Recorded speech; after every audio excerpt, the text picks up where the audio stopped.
ایک ہے عقیدہ، عقیدے میں یہ ہے کہ فلاں دیوی فلاں دیوتا، یہ لکشمی دیوی ہے، یہ خوش ہو جائے تو دولت کی بارش ہو جائے گی، یہ فلاں ہے، یہ بارش کا دیوتا ہے، یہ راضی ہو جائے گا تو بارش آ جائے گی، وغیرہ وغیرہ۔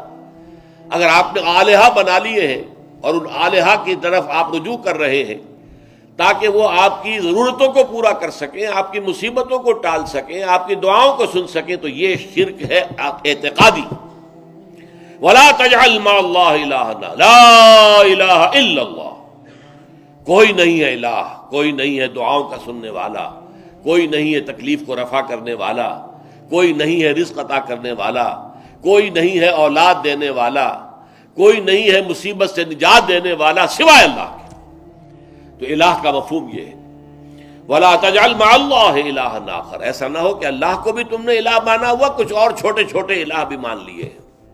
فلاں کی قبر پر جاؤ بیٹا مل جائے گا، فلاں استھان پر جاؤ فلاں غرض پوری ہو جائے گی، وہاں جا کے ذرا بکرا چڑھاؤ تو تمہاری فلاں ضرورت، یہ نہیں، یہ الہن آپ نے اللہ کے ساتھ چھوٹے چھوٹے الہ اور بنا لیے۔ لا تجعل مع اللہ الہا آخر، اللہ کے ساتھ کسی اور کو الہ نہ بنا لینا۔